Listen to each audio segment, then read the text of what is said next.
ஒரு மகிழ்ச்சியான செய்தி.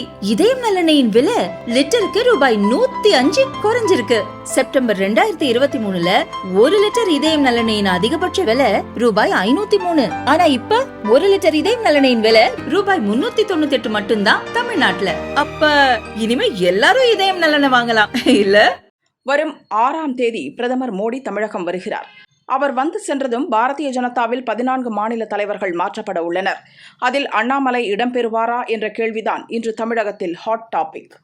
அண்ணாமலையை மாற்றக்கூடாது என தமிழகம் முழுதும் உள்ள அவரது ஆதரவாளர்கள் இமெயில் வாயிலாக அமித்ஷாவை வலியுறுத்தி வருகின்றனர்.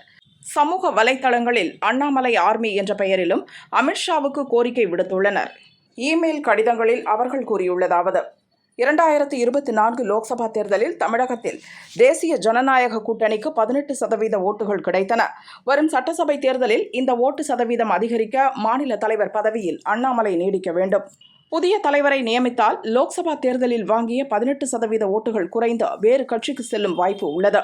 திமுக அரசின் மக்கள் விரோத கொள்கைக்கு எதிர்ப்பு தெரிவித்து அண்ணாமலை முன்னெடுக்கும் அரசியலுக்கு வரவேற்பு கிடைத்து வருவதால் பாரதிய ஜனதாவின் ஓட்டு வங்கியும் அதிகரித்து வருகிறது.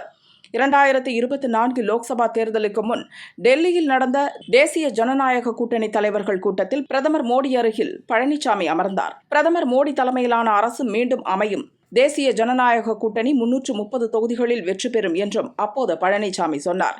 தமிழகம் திரும்பியதும் பாரதிய ஜனதாவுக்கு 6 தொகுதிகள் தான் ஒதுக்கீடு செய்ய முடியும் என அவமதித்தார். பாரதிய ஜனதாவை அழைக்காமல் தேமுதிகவுடன் கூட்டணி அமைத்தார்.